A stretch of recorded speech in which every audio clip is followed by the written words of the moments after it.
to find themselves in a country where Holocaust survivors can be calling on a public figure to apologise, and the public figure can be talking about It Ain't Half Hot Mum, a 1970s sitcom, or about Bernard Manning, a profoundly self-professed racist comedian who was absolutely drummed out of the public sphere as a consequence of his bigotries.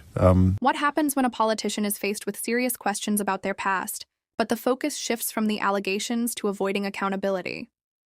In this clip, we're going to see James O'Brien deliver a powerful rant as he breaks down the controversy surrounding Nigel Farage and allegations from former classmates about comments he allegedly made during his youth. The bigger question is whether public figures should be held accountable for their past actions, especially when they are seeking positions of influence. Before we dive into the full story, comment where you're watching from, and don't forget to like and subscribe so you don't miss the next one. This is a clip from LBC. Let's watch it together, and I'll share my thoughts afterwards. I don't get it. I don't even understand the point that Nigel Farage was trying to make yesterday. But I suppose it doesn't matter whether he has a point or not. All he needs to know is that his ludicrous posturing and his contortions will be somehow reported on the front page of the Daily Mail and parroted by various people in the broadcast media. That is ugly. That is kind of scary. 10:46 is the time. James O'Brien on LBC.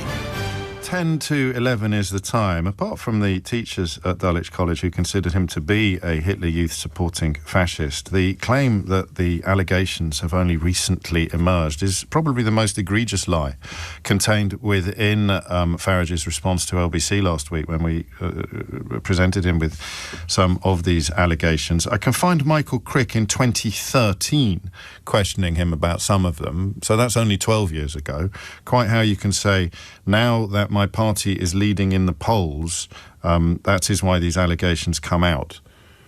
I mean, it's just a lie, right? And he knows it's a lie, because guess where he was when Michael Crick started asking him questions in the street for Channel 4 News in 2013? Yeah, he was there.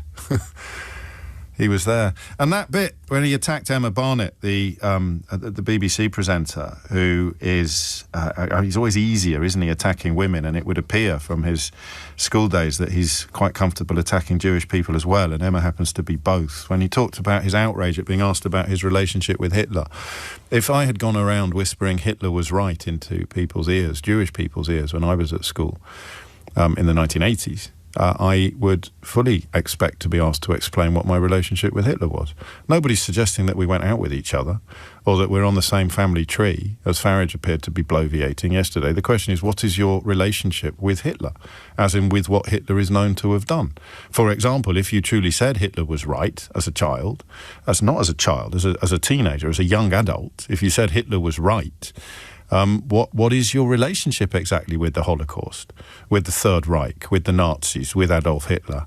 But he threw his toys out of the pram about that, which is extraordinary, really, when you think that his own defence, when he's presented with evidence of appalling mistakes and incredibly dangerous and insightful contributions to public discourse, he always claims he was only asking questions.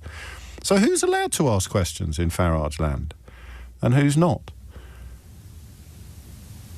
Alan's in Manchester. Now, after hearing James O'Brien's argument, there are a few important points to discuss.